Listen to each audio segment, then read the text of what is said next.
Well, that's what your administration has said and has told whistleblowers, and as you just testified, the buck stops with you. It's what you stated in your statement whenever you announced you weren't running again. What a fucking retard! Oh my God! And you know, Mr. Chairman, I don't know if you know this, but it's been widely reported that in 2008, when Barack Obama was choosing his vice presidential candidate, he had three criteria. He wanted to make sure he picked somebody that wasn't as smart as him and had less talent and charisma and couldn't possibly outshine him, so he picked Joe Biden. And then Joe Biden in 2020 used the exact same criteria. He wanted to make sure he picked somebody who wasn't as smart as him, had less talent and charisma, and wouldn't outshine him, and he picked Kamala Harris. And then in Everybody knows where this is going. 2024, Governor, I think it's very evident why Kamala Harris picked you. The talent pool, Mr. Chairman. Hey, Mr. Chairman, the talent pool isn't just shallow. I gotta give him some respect just laughing at it. He's like, okay, I see. Brother, all right. We have hit the shore, and I yield back. Gentleman yields back. Great. Chair. And, you know, Mr. Chairman. Honestly hilarious, yeah. Okay, where is this? In 2017, Governor. How much money was spent on autism in Minnesota in 2017, Governor? $1 billion. I don't have those numbers in front of me, Congresswoman. Did you prepare for this hearing today? Open your eyes. I did. I take Congress seriously. And you've seen the numbers about autism fraud in Minnesota. So we're going to do some Minnesota math with you today, okay? Are you ready? Are you ready? How much money was spent on 2017 for autism in Minnesota? How much? 30 I don't know. I seconds wasn't the before you governor. attack. Okay. Get ready. Did you not just say that you prepared for this hearing today? $1 million, okay? A quick Google search or using your AI could tell you $1 million was spent. How much money was spent on autism in Minnesota in 2024? I don't have the number in front of me. Were you governor in 2024? I was, but I'm not the Okay, head so of it. your excuse before that you didn't know what 2017 autism numbers were because you were not governor, and today you can't answer the numbers about 2024 as governor, and you still said you prepared for this hearing today. It's unbelievable. $343 million was spent in 2024. So it went up by that's 3,430%. That's a lot. Damn, bro. Like now, you know what? Now all of those crash outs make a lot more sense. What percent increase is that? From 1 million to 343 million. What percentage increase is that? I'm not here to be your prop. Go ahead and talk. Are you governor of Minnesota or not? Yes, I am. I'm not. Well, I'm going to be honest. The moon haunts you. I think we see that this. Like, I don't think he would have. Like, she does it in a way that's like kind of trashy. I think. What are you aiming at? It's just like it's a little bit. You know, she's okay. Right, but. Governor of South Carolina, you can sure as hell bet that I'm going to know the math. The math is 34,200% increase. An increase of 343 times what it was in this time period. Do you know the number of children in Minnesota? I know that Minnesota ranked as the top 3 state for children. What's the total That means population in no. Minnesota? 5.7 million. Okay. What is the total population of children in Minnesota? I don't have the number in front of me Are right you governor of Minnesota? I know 400,000 were cut out of health care last Okay, week. that's- You may. Are you governor of Minnesota? Keep going. I am. And you don't know the number of children residing in Minnesota? Specific number. We gotta get the other guy on. This girl is just wasting everybody's time. Do you believe the 70,000 strong Somali community as a whole has made a positive impact? I am ready to put on a show. This. All right. Now I already know exactly. To give you the opinion, fair to say that the Somali community has successfully assimilated and is making Minnesota better. Yeah, I believe they're on that path, yes. They're on that path. So this is another qualifying term to like hedge your bet of saying that it's obviously, because they're obviously not, right? They're obviously not assimilated. They're obviously not making Minnesota better, right? You know, like so that they're on that path. I'm just curious by what metric you come to that conclusion. I just looked at some hard data. And do you have any idea what percentage of the native-born Minnesotans of all races live in poverty in your state right now? I don't have specifically. I'll share with you. It's 8%. For the Somali community, it's 52%. How about receiving food? So 52% of them are in poor. That's insane. All right, I'll run it down for you. 7%, and then when you compare to 54% of the Somali community, and then don't have at least a high school diploma for all Minnesotans. 5% Somali. 39% can't even fucking graduate high school. Are you kidding me? Oh my god. It's 39%. One family member at least on Medicaid. It's 18% for Minnesota, 73% for the Somali community, and receiving welfare of some form is 21%, and that's 81% for the Somali community. No, don't say it, guys. You can't say that because I am you're ready to really put mad on at a me for show. saying that. Governor, do you happen to know what the percentages of all those that have currently been charged in this staggering social services fraud scheme were native-born Minnesotans? What percentage? I do not have that. I think it was 85 out of 98, which comes out to 13% Minnesotan and 87% Somali Minnesota. So I think this is an instance, perhaps, of where Governor, there's been billions stolen over 7+ years right under your nose, and really there's only two explanations. It's either you were in on it or you weren't smart enough to see it. No, I think that what happened is that he let it happen because he was worried that by cutting down and coming down on the Somalians that were scamming, that he might lose their vote. So what he decided to do instead of that was to just kind of ignore it and let it happen on its own. Like basically, and this is the Democrat strategy, right? Is that they effectively allow fraud from minority communities to happen, and then they look at and then they try to effectively bribe them into voting for the Democrats that allow the fraud to continue.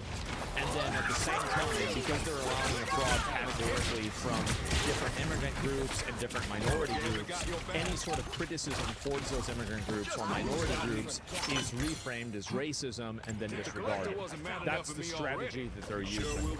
So they're effectively, bribing them to vote for them indirectly by not enforcing the law. That's the strategy they're using. Pretty obvious. Either criminal negligence or wild incompetence. Willful ignorance. The only way this kind of fraud can reach this scale is if there's people in power that are colluding and collaborating willfully, blinding themselves to the realities around them. And in oversight, when we do investigations, it's rare for us to have whistleblowers because they face retribution and punishment and resentment and they can be ostracized, and it's difficult and it's uncomfortable and sometimes it's even dangerous. So when we have when we're having an investigation and we have even a couple of whistleblowers, it's very valuable to us because they provide. Why can't they sue them, force and discover to have three? Oh, I think they should go all the way. And I think that if they knew that he was allowing that to happen, I think they should charge him for treason or sedition. Because the money that was basically reallocated to Somalia funded Al-Shabaab, which is a terrorist organization. So Tim Law indirectly allowed a terrorist organization to be funded by the American taxpayer, and he did so willingly and knowingly. And I think if that's the case, I think he should be tried for treason. Absolutely. Like there has to start being real punishment for this type of behavior. And like I mean real, like serious, personal consequences. Like not you get fined, not you get fired. No, a lot worse. Invaluable insight. Do you have any idea how many whistleblowers are working from Minnesota or working with the Oversight Committee? A lot. I do not. We have our own strong protections in the OLA. Well, it's Apparently not good enough. I mean, I haven't seen that in 5+ years in Congress. So we got 30 people roaching out on him. 30. Governor, on September 16th, 2020. That's pretty bad. Oh my God. People do anything first in the game to stop him? Yeah, I think that's exactly what you have to do. You got to go after those people. And I feel like once you do that, you have to talk about people, then it stops. We are staying on Capitol Hill, folks. There is Governor Tim Mace. Let's listen in. How much money was... I'm not going to listen to audio. What are you aiming at? The moon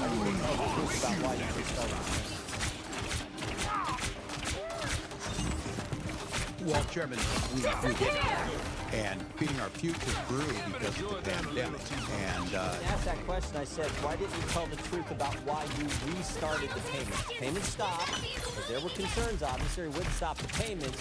Then they're restarted a month later. You don't like her? It's not that I don't like her. I mean, I'm cool with that. But yes, I do think that she's trashy. I think that she caricatures herself and she makes the points that she makes weaker by the way that she behaves while she expresses those points. What was the reason for restarting the payments? my understanding was I do. They never talk to me. the agency believed that the court had required them to make those payments. And that was false, wasn't it? I think that You is... said that, didn't you? I You said the reason you restarted was the court ordered you to do so. Is that right? I don't believe that is settled yet, to the best of my knowledge. Well, I think it is. Because the court did something that I just don't, I don't know if I've ever seen it. They issued a statement saying you were wrong in what you were saying. This is from the court. It says, Feeding Our Future versus Minnesota Department of Education, correcting reports and statements by Governor Tim Walz concerning orders issued by the court. Here's what the judge says. Governor Tim Walz told the media that the Minnesota Department of Education attempted in payments to FOF because of possible fraud, but that Judge Guthman ordered payments to continue in April 2021. Next sentence. That is false. So you said something that wasn't true. He further states this. Judge Guthman, the court says this. Judge Guthman never ordered the Department of Education to resume payments to Feeding Our Future in April 2021 or at any other time. So I want to know, why didn't you tell the truth? Congressman, the attorneys at the Department of Education interpreted that differently. Both of those judges are no longer on the bench, and I think that the very first sentence, the first 7 words. This is not some unnamed source talking to the New York Times. This is not some anonymous source talking to whatever your Minnesota Star Tribune or whatever your paper is. This is the court speaking. First sentence, first 7 words. Due to inaccurate statements by the governor, Ramsey County District Court judge has issued and authorized this following news release. That's pretty. Can you believe that all of this happened because of a 23-year-old virgin YouTuber? The battle starts Like, in 5, he set all of this into motion. 3, This guy 2, got obliterated 1. by a fucking by All you a need to do is Mormon capture the virgin. mission area. Got it?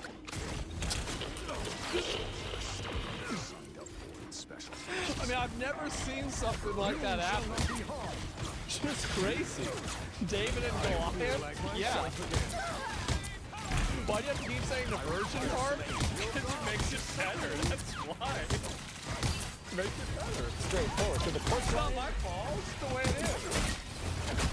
I can't tell you, Congressman, but the Somebody's interpretation... lying. Somebody's lying. Because you can't say the court ordered you to restart the payments, and then the court says we didn't order you to restart the payments. So either you're lying or the court's lying. And I'm just asking which one is it?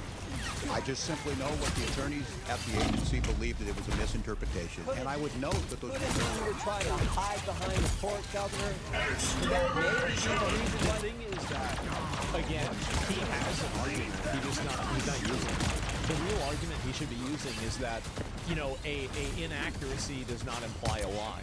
It just means that we could have gotten something wrong. It doesn't mean a lie. Like, I don't know why he doesn't say that.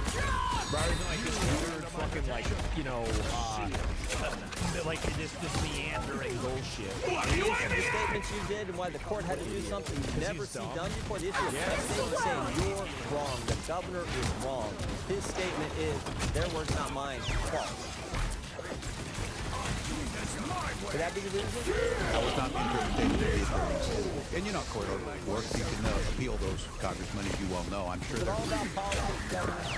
No, it's about taking care of our people. Yeah, these Minnesota doesn't programs matter go than anyone else. What about Yeah, The behavior intervention program went from $3 million to $400 million in 5 years. The housing stabilization went from $2.6 million to $104 million. The integrated community supports went from $4.6 million. I mean, it's obvious that, like, they massively increased it. They did. Oh, here's another one. Licensed in your state under your law that you signed about a year and a half ago. Every day we give licenses and people speed. So we ticket them and try and stop that. What I'm telling you is I don't understand the connection between... He's here illegally that you can't read, and he got a license under your provisions, and he's driving all... I can't speak to this. Listen, I don't know. Oh, there's somebody, wait a minute. There's an illegal alien that can't read with a driver's license? Where? I don't see it. Where? No, there's not. Across the country and paralleling everybody else. It's actually insane that they're doing this. Like, there should be, honestly, like, if you're driving around the whole country, there should be, like, federal, like, regulations for having a license now. And, yeah, let me see if I can find a few more of these here, too. And, no, there's not this one. And there's this one, too. Transportation, 1/3 of Minnesota's non-domiciled commercial driver's licenses were issued illegally. Were issued, wait, a third of the licenses were illegal? What the fuck? Legally. Do you have a video ready to play for me? Can you play it now? What? Here's what happens, Mr. Governor. This is what happens. How do you do it that wrong that much? Happens when you issue driver's licenses to people illegally. He is on the northbound lane of 61, going the wrong way. You can see I'm going southbound on 61. He's in the northbound lane.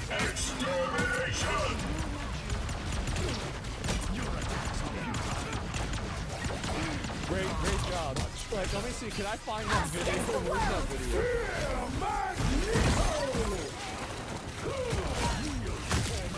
I don't know if I can find it. No. Jesus. All right. I don't know if I'm able to. There's like some meme about this.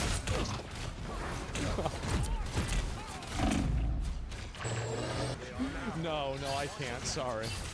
On Highway 61. I cross it over there. And thank God, I don't know how much that thing weighs, 60, 80,000 pounds, 60 miles an hour. You can cut the video. He was licensed in your state under a law that you signed that precludes federal officials, your federal partners as you call them, from determining whether they're here illegally. That guy that was driving that truck couldn't pass the test. He didn't pass the test out on the road. There's another video, I'm not going to play it, but there's another video of a guy here illegally turning a truck like that around in the middle of a highway where people lost their lives because they were decapitated when they went underneath it. That's what happened. So my question for you is, this should be easy.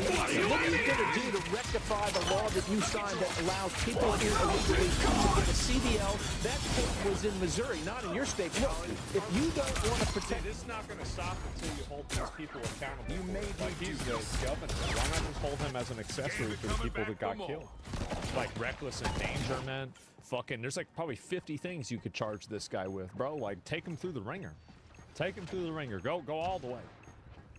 The jail time. See, like, this is, like, my opinion is that there are two ways to stop behavior. Jail time and capital punishment. That's it.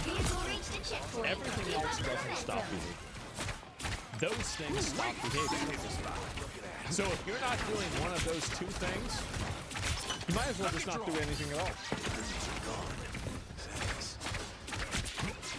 The people in your state, I guess that's your business and the business of your voters.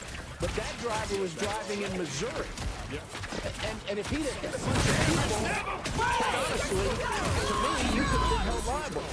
Well, All right. I like that. See some more there. first of all, Minnesota ranks in the top 3 safest states by highway data. in your own department. Highway data. The data from the Department of Transportation, highway safety. We have the third.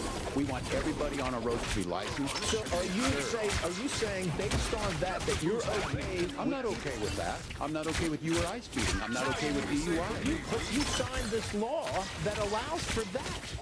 You signed.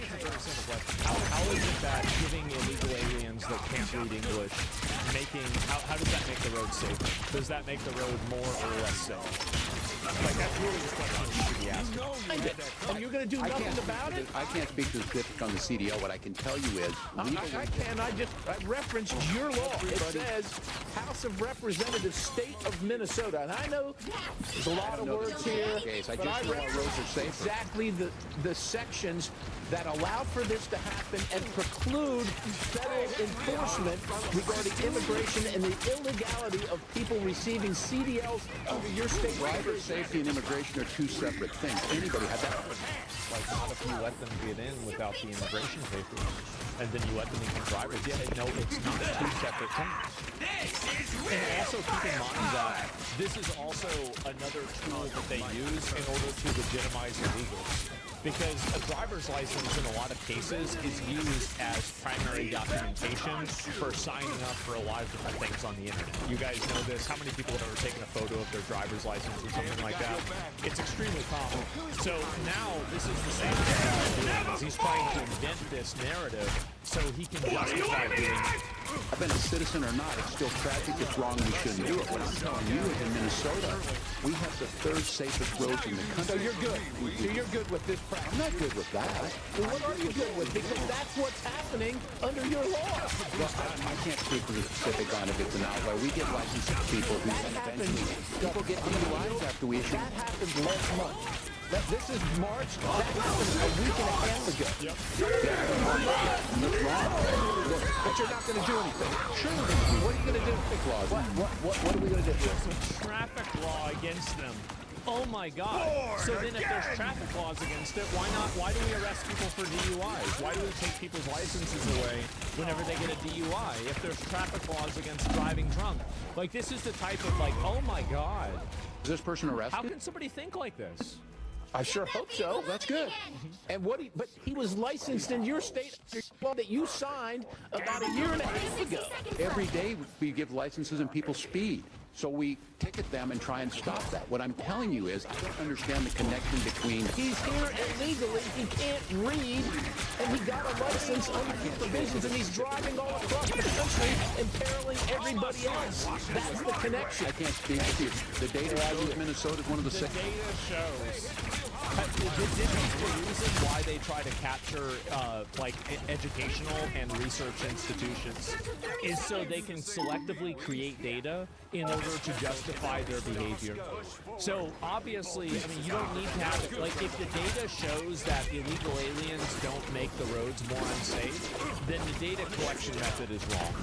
It is. Everybody knows. We all know this. But for some reason, people like to play games with this. It's so obvious what's going on. He's getting balder by the day. He is. Safest driving states in the country. I don't know what to tell you. I don't think that was true. Sure, now recognize Mr. Mims. Yeah, thank God. And I'll see if there's any more of these that are worth looking at. But yeah, overall, what do you... No. Oh, God. What is a woman? Did you learn that lesson? Do you know what a woman is? I'm the governor of Minnesota, Congressman. You know what a I'm not woman here is. to be your property. Okay. I feel like this should be like an automatic disqualifier for anything. If you can't identify what a woman is, you are not fit to be in public office making decisions for anybody. Like, just straight up. Like, anybody who's not able to just instantly make that distinction, that is a person that cannot be trusted. And I want to explain the reason why. It's something that's like basically it's a judgment frame of reference. And let me explain what I mean by that. So there's a lot of people who effectively believe things that are silly, but there is a threshold to where if a person believes something that is so disconnected, so delusional, and so out of left field that it causes you to question their entire judgment facilities. I'll give you an example. The flat earth. I think that, how many of you guys, the moment that you heard that a person is a flat earther, you would immediately disregard pretty much anything and everything that they would say because you think this person is an unstable retard. Open your eyes. Right? Like, that's what I would do. I would definitely do that. And so, yes, exactly. But like, and so I think this should be treated the same way. But like, what really reference does that? What does flat Earth have to do with, like, let's say, like economic theory? What does it have to do with, like, driver's licenses? It has nothing to do with it, but it has everything to do with it. Because if a person cannot be trusted to be able to understand that the Earth is round, how can you possibly trust their judgment on anything else? It's too dangerous. And I think that the what is a woman question is the same thing. If a person can't do that and they can't immediately come to that conclusion, their judgment is fundamentally impaired. And it is impaired to a degree that they cannot be trusted to make decisions for other people. And there's some people that would even argue that they can't be trusted to make decisions even for themselves. So that's the reason why it's so important. After this battle, so if you can't define what a woman is, you certainly can't define what fraud is. And you can't even define what a woman is. You can't define fraud. How much money was spent on autism in Minnesota in 2017, Governor? I don't have those numbers in front of me. Did you prepare for this hearing? Yeah, I've already seen this, but yeah, there it is, right? And so anybody who can't answer that question, in my opinion, is completely compromised. It's totally compromised, and they are totally compromised. They're not worth taking seriously at all. And so, what is this? I'll look at, is one minute. Okay, let me see. Our PIPC is accused of $300 million in fraud as significant assets. This is the guy that wanted to hang everybody on the Epstein list. This guy is a G. Says he had no charges and no attempts to recover taxpayer money. I remind y'all, $19 billion. I was a state legislator, and I can remember when our state budget was $19 billion. This is money that's been stolen, and it will not be recovered. And you all are to blame. And every dadgum one of you all have to step down. Thank you, Mr. Chairman. It's got to be a lot worse than that. Stepping down is not enough. Stepping down is not enough at all. Let me listen to it. Go! Shit!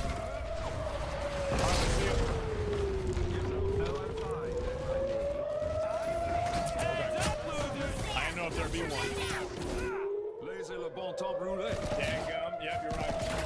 But yeah, Tim Wallace is a retard. They need to put him in jail. They should try him for sedition or treason. I think that he needs to go to actually prison, and that's the good option, in my opinion. I think they need to do that with a lot of these different politicians, and we need to get more comfortable with the idea of jail and capital punishment for politicians and lawmakers and judges. I think that should be the new policy. No fines, no firing. Jail or capital punishment.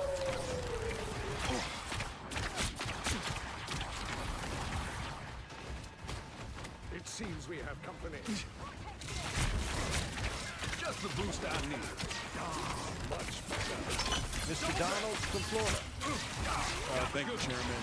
Governor Walz. Don't mess with the amazing Spider-Man! Social services program. Social service programs in general. We knew that there was issues with the CCAP program as early as 2012. You thought you got rid of me? My first But as governor, when will you continue? Before I took office. All right, Governor Walz, former Department of Human Services Commissioner Tony Lori testified that you were in 2019 of fraud in 2 Department of Human Services administered programs. Is this the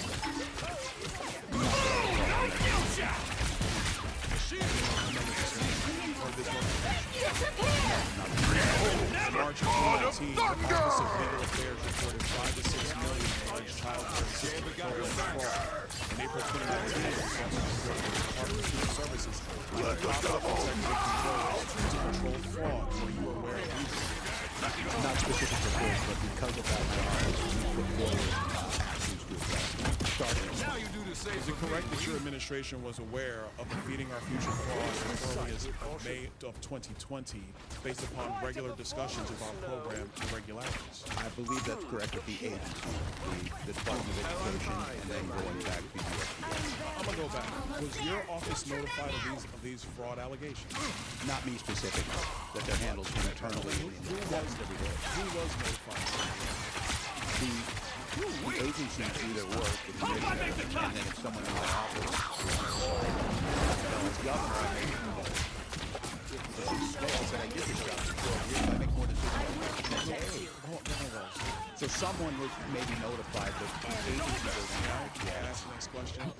We have it under sworn testimony in the oversight committee. The former chief of staff was notified directly by these various commissioners about the fraud in Minnesota. That could be correct. So are you saying that your chief of staff didn't notify you? I'm saying I don't recall whether he did at that time or not, but we put actually put our budget together based on that. We put a package together for that legislature. Let's talk about budgets, Governor Walz. Feeding Our Future went from $307,000 in 2018 to $199 million in 2021. Are you aware of this increase in budgetary costs from Feeding Our Future? Not specifically, but I know it increased during the pandemic. The Housing Stabilization Services went from $27 million in 2021 to $105 million in 2024. Are you aware of this increase, Governor Walz? Not specifically, but I know it increased. Autism centers went from $24 million in 2019 to $342 million in 2024.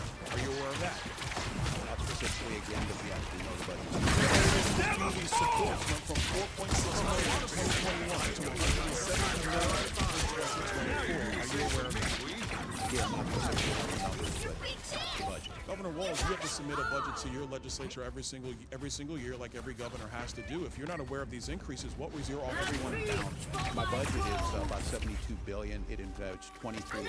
Florida's budget's $115 billion, sir. But what were you doing if you're seeing program increases like this amid allegations of fraud in your state? Action was being taken on these starting back in 2019. Can you describe the action that was taken in 2019? Sure. In 2019, I'll go to the first things that we did on child care assistance. We lowered the standards on proof of administrative fraud disqualification. Whoa, you lowered the standards? We lowered the standards for proof of administrative fraud. The standards where we had to prove it were so high it was impossible to try and do it. We lowered what it took to show that fraud was happening. And what did you do with the results of lowering the standards to prove fraud? What did you do? Put 79 people in prison and... But Governor Walz, the fraud continued to increase. It increased under your tenure. Do you acknowledge that? I'm not judging. Did the numbers increase? Yes. And I tell you, when you catch people and prosecute them, it shows up at the fraud increase. I would tell you, Congressman, but just because you're not hearing about fraud doesn't mean it's not happening. I got 50 seconds, Governor, and I don't want to get into a fight with you, but let me move quickly to the Lieutenant Governor. Peggy Flanagan's your Lieutenant Governor, is that correct? That is correct. Does the Lieutenant Governor go on the ticket with you, or are they elected by themselves on a ballot in the state of Minnesota? It's on a ticket. It's on a ticket. Peggy Flanagan essentially works for you. She has an independent office. She's a constitutional officer. She's on the ticket, but she is independent as a constitutional officer. You could ask for her resignation at any time. Is that correct? I believe is right. That's typically how it works with lieutenant governors. Yeah, but she's a constitutional officer. I don't believe that's 30 happening in seconds Minnesota. before you attack. Peggy Flanagan is, there are accusations that she was intimidating whistleblowers. There was a meeting on April 12th of 2024 where she went on stage and publicly denounced whistleblowers in the state of Minnesota, calling them losers in their mother's basements. Is this the type of treatment that your administration allows whistleblowers in Minnesota? I'm not familiar. Are you aware of any intimidation of whistleblowers in the state of Minnesota? There are 30 whistleblowers who have given letters to this committee on the record saying that they have witnessed, they have been subject to intimidation by your administration because they were trying to stop the fraud in Minnesota. I encourage them to go to the OLA and the independent sources in Minnesota that are... The OLA, you're the governor. Oh, the OLA is the independent... But sir, you're the governor. Why don't you take responsibility for what's going on in your state? One of those people... You lost billions of dollars of American taxpayer money in the process, Governor Walz. We prosecuted these people, and I think Florida has fraud. I would argue that the prosecutions have largely come from the federal offices. That's not how it works. You know that we refer to. You mean that's not how it works? That's exactly how it works. They partner together at PCA. Is the Attorney General allowed to investigate fraud and prosecute fraud in the state of Minnesota without the Department of Justice federally? Are you allowed to do that, Attorney General Ellison? Yes, we do prosecute fraud all the time. We prosecuted over 300 people. Apparently not enough, because Minnesota's right there. I yield.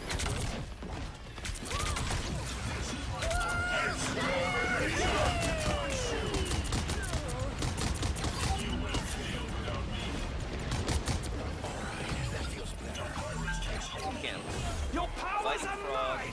I am ready to put on a show!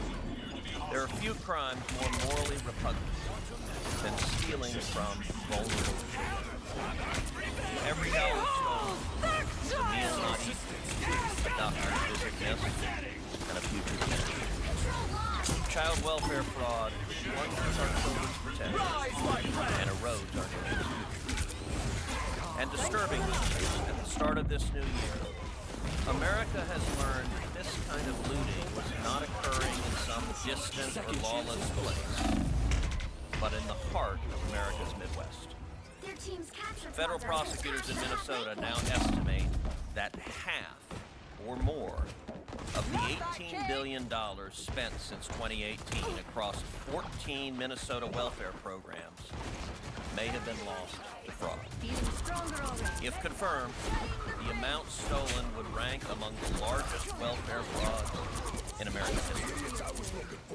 In Minnesota, a welfare system designed to uplift vulnerable children is treated like an ATM, exploiting both taxpayers and the public trust extended to immigrant communities. Over the last decade, Minnesota Democrats didn't just fail to stop the fraud. They made it easy and profitable. And in a totally lawless fashion, silenced anyone who pointed it out. Taken together, the record shows that the fraud was not accidental or unforeseen, but was the product of deliberate inaction, willful blindness, and calculated abuse. Today, we will proceed in three parts. First, we will show that Minnesota was clearly warned by journalists, by auditors, and by its own independent oversight process, and that the state responded by passing laws and promulgating safeguards intended to stop this abuse.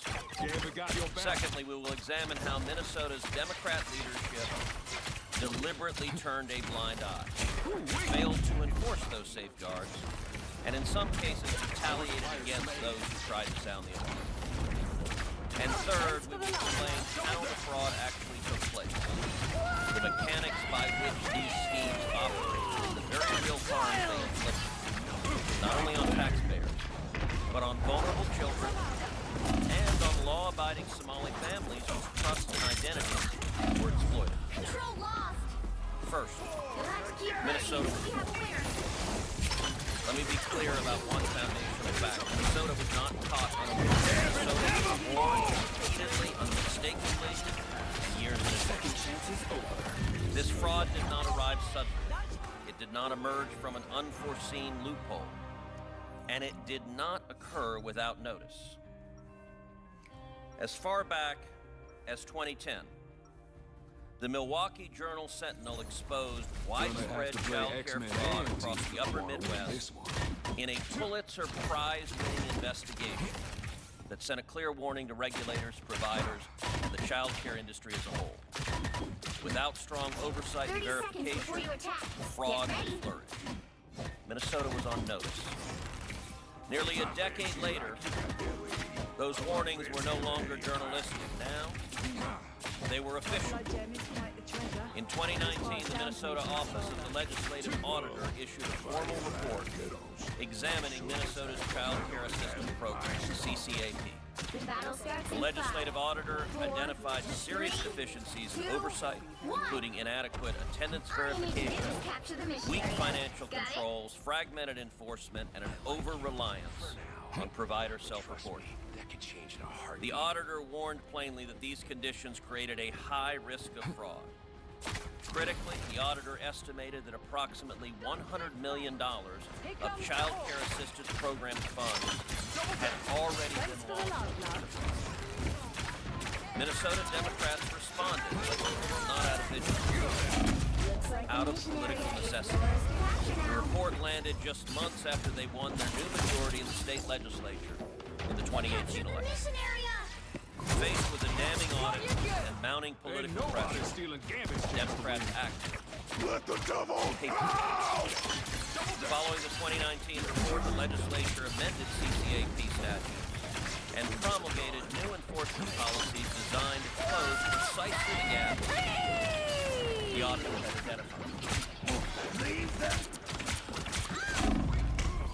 By 2019, Minnesota had the warnings, the audit findings, and a panoply of legal authorities to detect, stop, suspend, and prosecute.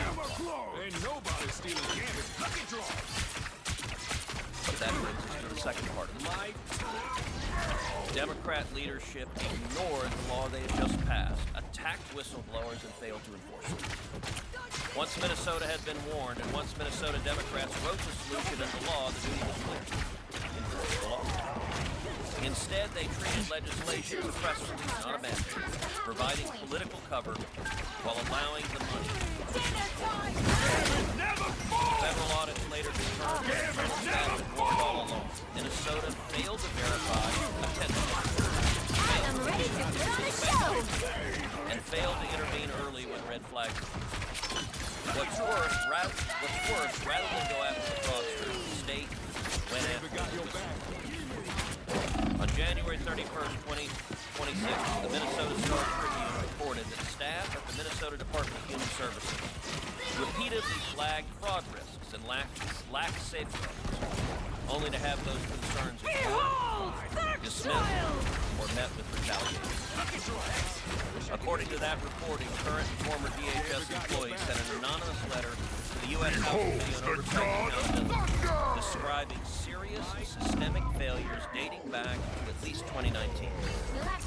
Employees reported being reassigned, called racist and xenophobic, sidelined, excluded from key discussions, and in some cases subjected to what they described as threats or workplace surveillance after raising red flags. Minnesota's Democrat leaders did not reward integrity. Instead, they punished it. Well, you can't expect to win. When bipartisan legislation was introduced to establish an independent inspector general, Minnesota Democrats blocked it.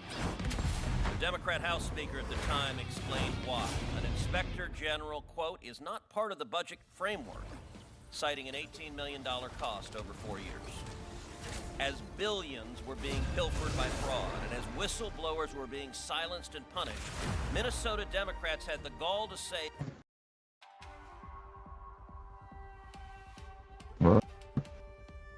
Además va a ser normalna, kanada matram utagayna. Tobey. When you strip away Ita utagayda notifi airata. you can suddenly see the strategy that he's using. In the last 35 years, more people came to Britain than came to Britain in the previous 2 millennia.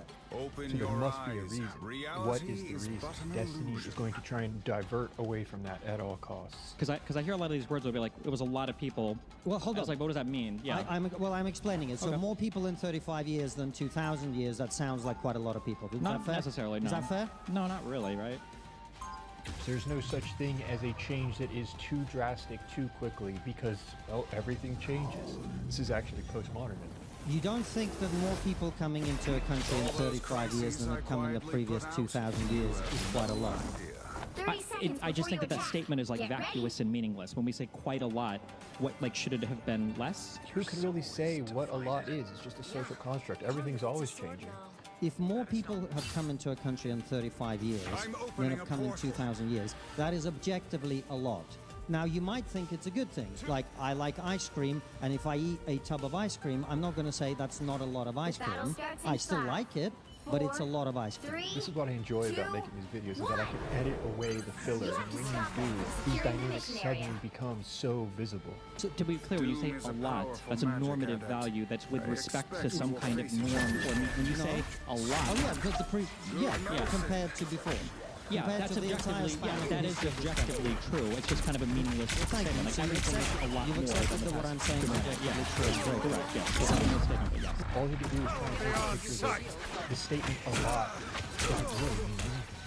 But it's also true objectively that entire swathes of this city are no longer inhabited by the people who used to live here. More people come to Britain illegally today than came legally when I came here in 1996. He cannot contend with what Constantine laid out at the very beginning. So the prompt, it has to do with basically can a country's culture, whatever, survive mass migration? The legal immigrants are not mass migrating here. The mass migration. They are. I just told you more illegal immigrants come here every year now than legal immigrants came here 30 years ago. Destiny then pivots his strategy to claim that, well, the number of legal immigrants is so high, of course the number of illegal immigrants is going to be high. Therefore, you have nothing to complain about. So then are the legal ones mass migrating, or what? Is it just... The legal immigrants are also mass migrating. It's possible for them But it's like 10 to 1. You don't see any difference between a legal immigrant versus an illegal immigrant? Well, of course I do. Okay. But they are both mass migrating. They're both coming here in unprecedented numbers. Now he's going to try and attack the very concept of unprecedented. Everything's unprecedented, therefore the word unprecedented. Power beyond sight! Everything definitionally is unprecedented as we move forward in years. Like, there's an unprecedented amount of technology, an unprecedented amount of energy generation, an unprecedented amount of, like... I think you might be confused about the meaning of the word unprecedented. Yes, it's a bit reductive to say, like, well, we have an unprecedented wave of whatever. There's unprecedented things happening definitionally every year forward into the future we go. No, that's not true. One of the most amazing things of arguing with anybody from your position is the extent to which they refuse to understand what words mean. I just explained to you repeatedly what unprecedented means. It means that it hasn't happened before. Now you can make the argument everything is always changing, therefore this massive spike in change doesn't really matter.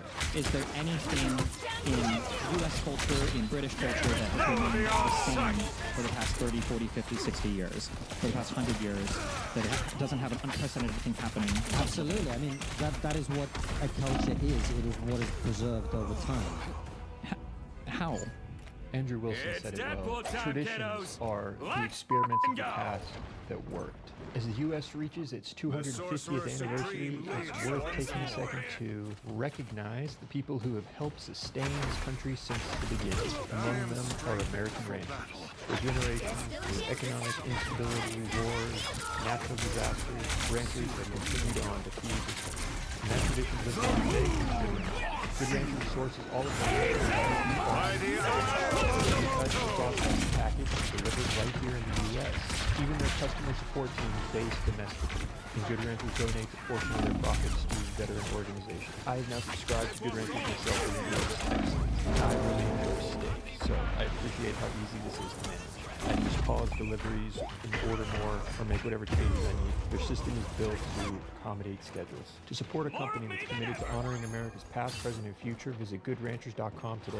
When you start your plan, you'll get to pick a free meat to include in every order for life. Plus, you'll get $25 off your first order if you use my code WARREN. That's code WARREN for $25 off your first order. Goodranchers.com, American meat delivered. A culture is what people do without having been told to do so by a law. Can you? Yeah, but what is an example of a culture that is unchanging? So because cultures change in some way over time, we have no right to care about a massive, rapid change now. That is his idea. But cultures are evolving all the time. It's definitionally a part of culture. If you have a brother, both of you would be different for your entire lives. But there would be a family culture that you have that's different to other families. But you wouldn't be the same as you were when you were 10 years old. No, you grow wouldn't. and change, right? So when you talk about... But you're still the same person, right? What? You're still the same person. Yeah, but you're dramatically changed. But you're still the same. No. That's pretty clear. You are the same person, regardless of how Are you the same as you were 10 or 15 years ago? What do you mean by that? The same. You're not unchanged, right? This is what it feels like to talk to a person. Are you pretending to be a moron, or are you actually being one? So your claim was that we need to preserve culture because cultures aren't supposed to change. No, that's not my claim. He never said that. Notice how Destiny just spins the claim.